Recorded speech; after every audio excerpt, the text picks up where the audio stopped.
Dear student, अभी मैं आपको comparison between magnetic circuit and electrical circuit के बारे में बताने जा रहा हूँ। ओके, तो स्टार्ट करें हम। तो मैग्नेटिक सर्किट के लिए आप क्या लेते हो? एक आयरन का कोर, है ना। मैग्नेटिक मटेरियल जो है ये आपने एक आयरन का कोर ले लिया, ठीक है। इलेक्ट्रिकल सर्किट के लिए हमने एक क्या किया, एक रेजिस्टेंस ले लिया, ठीक है, और एक बैटरी ले लिया जिसका वैल्यू क्या है, E, और इसको मैंने आपस में कनेक्ट कर दिया, ठीक है। ये आपका रेजिस्टेंस हो गया। जैसे इस रेजिस्टेंस को आप बैटरी से कनेक्ट करेंगे, इससे क्या होगा, करंट फ्लो होगा, और ये करंट क्या होगा, ये क्लोज पाथ में मूव करेगा। ये आपका इलेक्ट्रिकल सर्किट हो गया, है ना, electrical circuit. Okay, magnetic circuit के लिए क्या करते थे, एक आयरन कोर लेते थे, उसके बाद एक कॉइल लिए, है ना, जिसका नंबर ऑफ टर्न क्या है, N है, ठीक है। जैसे इसको आप किसी सप्लाई वोल्टेज से कनेक्ट करेंगे तो ये क्या होगा, ये I करंट फ्लो होगा, ठीक है। तो इस MMF के कारण, मतलब प्रोडक्ट ऑफ आयरन करंट क्या होगा, इसमें एक क्या होगा, एक फ्लक्स प्रोड्यूस होगा ना, जो कि ये क्लोज पाथ में मूव करेगा।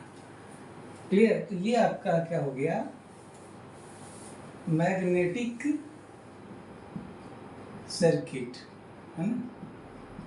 तो सबसे पहले हम बता दें कि दोनों में सिमिलरिटीज़ क्या है, और उसके बाद डिसिमिलरिटीज़ क्या होगा वो मैं आपको बताऊंगा। क्लियर? तो सबसे पहले मैं सिमिलरिटीज़ के बारे में बता देता हूँ। सिमिलरिटीज़, ठीक है।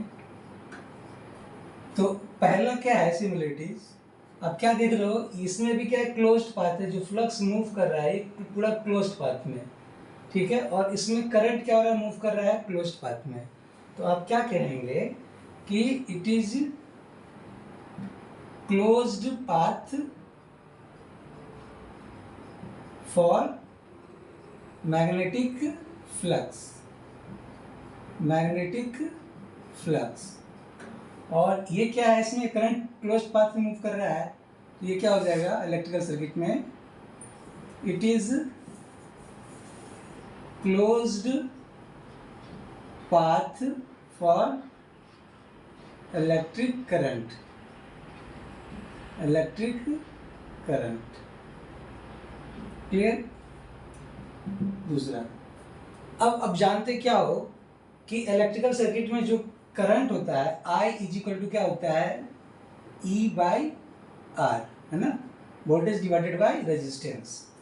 और ये जो MMF होता है मैग्नेटिक सर्किट में, phi is equal to NI/S।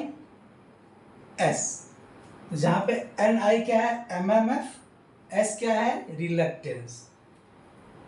इस इलेक्ट्रिकल सर्किट में E क्या है, EMF, R क्या है, रेजिस्टेंस। तो और सिमिलरिटीज क्या है, इसमें जो फ्लक्स है, मतलब फ्लक्स, ठीक है, और इसमें क्या है, करंट। ओके, तीसरा जो है सिमिलरिटीज, इसमें क्या है, ये MMF है NI, और E क्या है, EMF।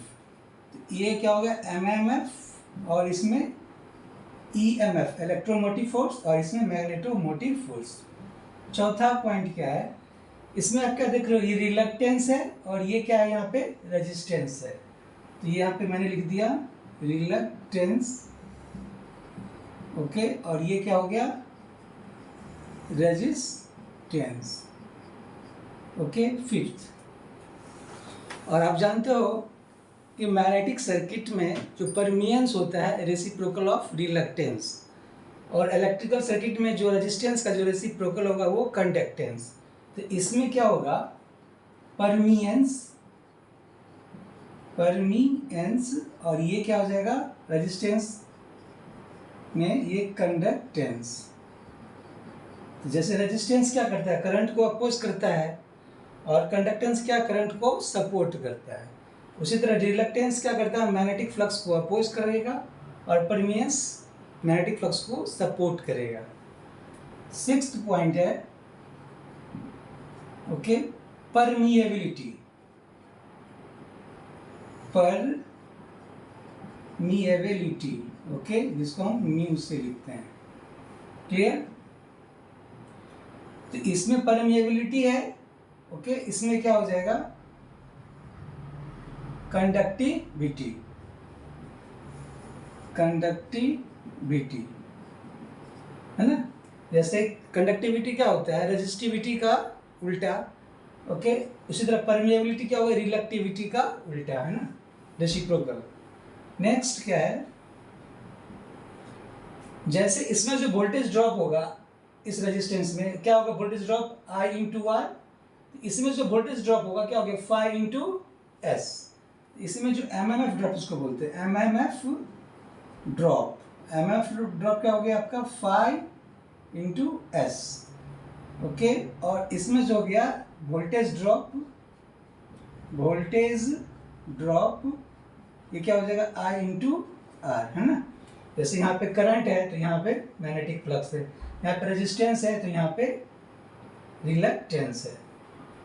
क्लियर? और क्या डिफरेंस है, उसी फिर सिमिलरिटीज क्या है 9th पोजीशन में।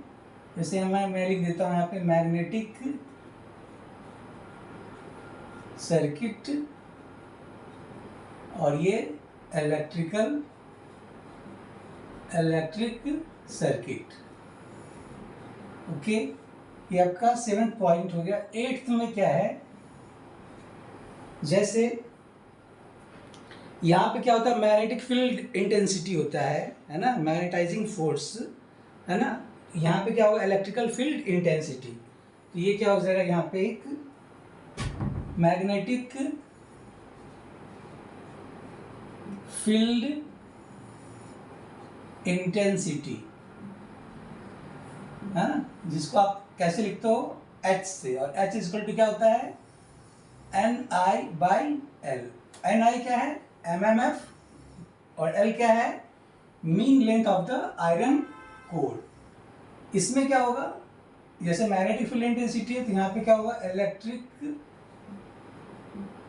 फील्ड इंटेंसिटी, जिसको हम क्या लिखते हैं, E से लिखते हैं, इलेक्ट्रिकल फील्ड, जो क्या हो गया, वोल्टेज डिवाइडेड बाय डिस्टेंस, है ना। यहाँ पे ये इस E और इस कंफ्यूज नहीं होना। यहाँ पे E क्या है, बैटरी का वोल्टेज EMF है। यहाँ पे जो E है ये क्या है, आपका इलेक्ट्रिकल फील्ड इंटेंसिटी है। मैं इसको इस तरह यहाँ पे एरो का साइन दे देता हूँ ना, ओके। तो जैसे कि आपका मान लो ये आपका कैपेसिटर है, इसको आप एक बैटरी से कनेक्ट करोगे, है ना, ठीक है। जैसे ये E है और इसके मान लो इसका वोल्टेज क्या आपका V है, और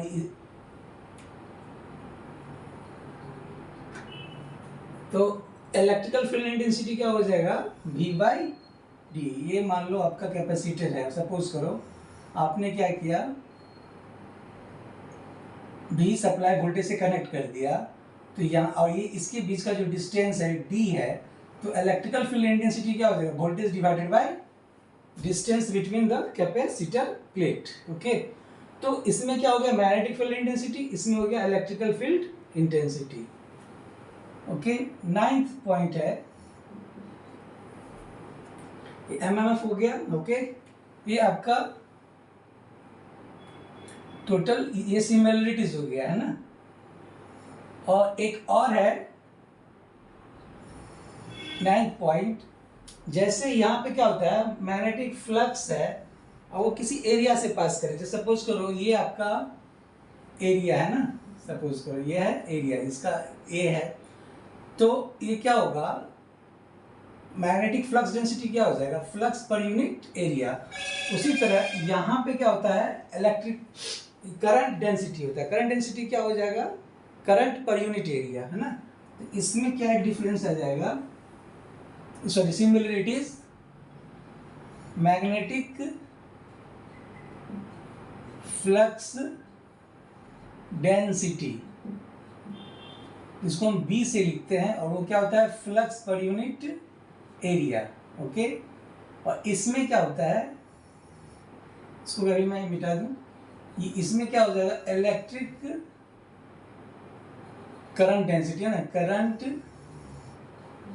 डेंसिटी, जिसको हम जे से लिखते हैं ना, जे इक्वल टू क्या हो जाएगा, करंट पर यूनिट एरिया, है ना। तो ये जो 9 सिमिलरिटीज है मैग्नेटिक सर्किट में और इलेक्ट्रिकल सर्किट में। अब मैं आपको बताने जा रहा हूँ कि दोनों में डिसिमिलरिटीज क्या है ना, डिसिमिलरिटीज बिटवीन डिसिमिलरिटीज क्या होगा between magnetic circuit and electrical circuit. तो पहला यह है, हम तो जानते हैं कि करंट फ्लो होता है ना, लेकिन एक्चुअली में मैग्नेटिक फ्लक्स फ्लो नहीं होता है ना। तो पहला डिफरेंस कि मैग्नेटिक फ्लक्स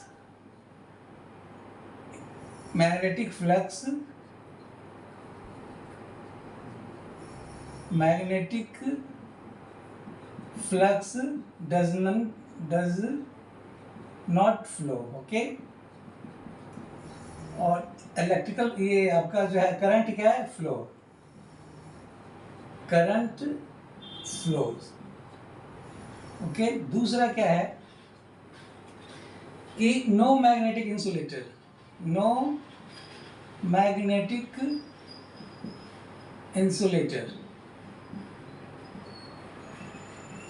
इसमें क्या है, number of magnetic insulator, electric insulator. इस 2 पॉइंट का मतलब समझे। मैग्नेटिक इंसुलेटर का मतलब क्या हो गया कि उससे कोई भी फ्लक्स पास नहीं होगा, ठीक है। इलेक्ट्रिकल इंसुलेटर का मतलब क्या, उससे कोई भी करंट फ्लो नहीं होगा, क्लियर ना। तो इलेक्ट्रिकल इंसुलेटर बहुत सारा, जैसे रबर हो गया, वुड हो गया, इससे करंट फ्लो नहीं होगा, ओके। तो इलेक्ट्रिकल में जो है बहुत सारा इंसुलेटर है, लेकिन मैग्नेटिक इंसुलेटर एक में नहीं होगा, जबकि हम जानते हैं कि एयर भी क्या है, इंसुलेटर है, बेस्ट मैग्नेटिक इंसुलेटर है, लेकिन उसमें भी फ्लक्स पास कर सकता है अगर आप ज़्यादा एमएमएफ उस पर अप्लाई करोगे, ओके। तो कहने का मतलब हो गया कि मैग्नेटिक इंसुलेटर नहीं है, ओके। जिसको आप मानते हो कि मैग्नेटिक इंसुलेटर है, अगर उस पर आप ज़्यादा एमएमएफ अप्लाई कर दोगे तो उससे भी फ्लक्स फ्लो हो जाएगा, क्लियर ना। तो आपने क्या सीखा कि there is no magnetic insulator, but in electrical there are so many electrical insulator, clear. ये दूसरा डिसिमिलरिटीज आ गया। तीसरा जो है कि इसमें जो म्यू है वो कांस्टेंट नहीं होता है, कांस्टेंट नहीं होता है। इसमें रो क्या होता है, कांस्टेंट होता है। रो का मतलब क्या होता है, रेजिस्टिविटी। म्यू क्या हो गया आपका, परमिएबिलिटी। तो इलेक्ट्रिकल सर्किट और मैग्नेटिक सर्किट में परमिएबिलिटी और इलेक्ट्रिकल सर्किट में रेजिस्टिविटी। हम जानते हैं इलेक्ट्रिकल सर्किट में जो रेजिस्टिविटी है वो टेम्परेचर के साथ बहुत ही कम वेरी करता है, इसका मतलब उसको हम कांस्टेंट मानते हैं। तो अगर रेजिस्टिविटी कांस्टेंट है तो रेजिस्टेंस भी क्या हो गया, कांस्टेंट। क्यों, तो आप जानते क्या हो कि R इज इक्वल टू क्या होता है, रो L बाई ए। L क्या है, length of the conductor, A क्या है, एरिया ऑफ द कंडक्टर, और रो भी कांस्टेंट है, L कांस्टेंट, A कांस्टेंट। इसका मतलब क्या हो गया कि इलेक्ट्रिकल सर्किट में रेजिस्टेंस क्या हो गया, कांस्टेंट होगा, क्लियर। लेकिन मैग्नेटिक सर्किट में जो होता है वो जो परमिएबिलिटी होता है वो मैग्नेटिक फ्लक्स डेंसिटी पे डिपेंड करता है, क्लियर ना। अगर मैग्नेटिक फ्लक्स डेंसिटी वेरी करेगा तो ऑब्वियसली कि फ्लक्स वेरी करेगा, फ्लक्स वेरी करेगा तो रिलक्टेंस भी क्या होगा, वेरी करेगा, है ना। तो इसका मतलब क्या हो गया कि रिलक्टेंस इसमें कांस्टेंट नहीं होगा, ओके, क्लियर। तो इसमें रेजिस्टेंस कांस्टेंट होगा लेकिन इसमें रिलक्टेंस कांस्टेंट नहीं होगा, ओके, मतलब ये वेरिएबल होगा। Fourth point, no energy is expended, no energy is expended in magnetic circuit, okay, magnetic circuit. लेकिन इसमें क्या हो गया, energy is expended in electric circuit, okay, and dissipated in form of heat, dissipated in form of heat. तो चौथा point मैंने लिखा है कि no energy expended in magnetic circuit में।